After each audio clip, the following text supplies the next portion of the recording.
Qual a relação possível entre um assassino psicopata e um terrível terremoto? Veja você mesmo e descubra.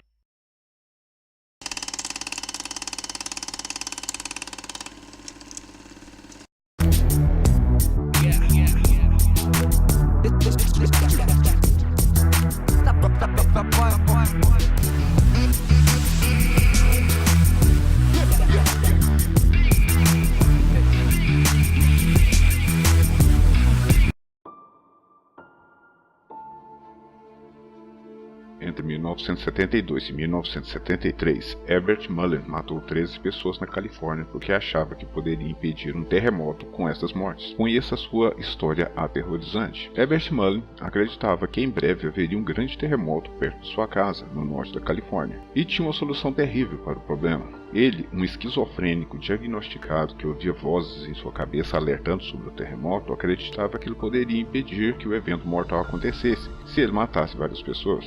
E foi exatamente o que ele fez. No final de 72 e início de 73, Mullen assassinou 13 pessoas, deixando a região em pânico, passando a ser conhecido bizarramente como o assassino do terremoto. Nascido aos 18 de abril de 1947 em Salinas, Califórnia, começou a vida em uma família comum, mas logo após o ensino médio as coisas ficaram ruins. Seu melhor amigo morreu em um acidente de carro. O evento é considerado por muitos especialistas como o que desencadeou o início de sua esquizofrenia. Então, aos 19 anos, tornou-se usuário de maconha e LSD, o que piorou muito os sintomas de sua doença mental. E aos 21, entrou voluntariamente em um hospital local para tratamento. Saiu depois de 6 meses com um diagnóstico ruim, passando então por vários hospitais e tratamentos nos anos seguintes, mas seu prognóstico não melhorou, passando de ruim para grave. Foi nessa época que admitiu estar ouvindo vozes, e aos 23 anos foi diagnosticado como esquizofrênico por 3 médicos diferentes. Por infeliz coincidência, o aniversário de Herbert Mullen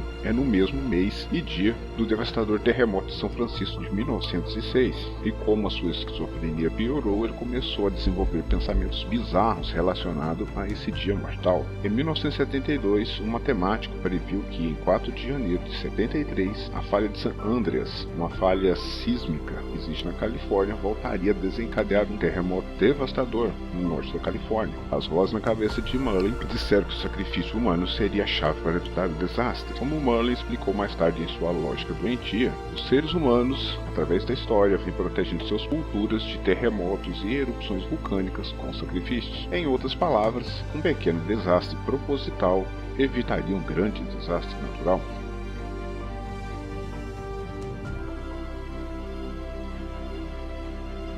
Com isso em mente, em 13 de outubro de 1972, Herbert Mullen começou sua matança com um homem chamado Lawrence White. Ele o espancou até a morte com um taco depois de o ver pedindo carona à beira da estrada. Sua segunda vítima foi Mary Guilfoyle, uma estudante universitária que estava pedindo carona no dia 24 de outubro. Ele a esfaqueou e a desmembrou, espalhando seus restos ao longo da estrada. O terceiro homicídio ocorreu em 2 de novembro, quando Mullen foi a uma igreja católica confessar seus pecados ao padre Henry Tomei, espancando e esfaqueando em seguida. O padre morreu ali mesmo no confessionário. Em 25 de janeiro de 1973, Mullen matou 5 pessoas em um dia. Como nenhum terremoto havia acontecido, ele estava convencido de que seus assassinatos estavam dando certo. Assim, naquele mesmo dia, ele matou um velho amigo e sua esposa, e depois uma mulher e seus 2 filhos na casa em que seu antigo amigo, que morreu de um acidente, havia morado. Depois ele foi para um acampamento e matou um grupo de 4 adolescentes de uma vez. Mullen acreditava que eles haviam se comunicado telepaticamente com ele, dando permissão para matá-los. Herbert Mullen foi finalmente preso após seu 13º e último assassinato, em 13 de fevereiro, depois de atirar e matar um homem em plena luz do dia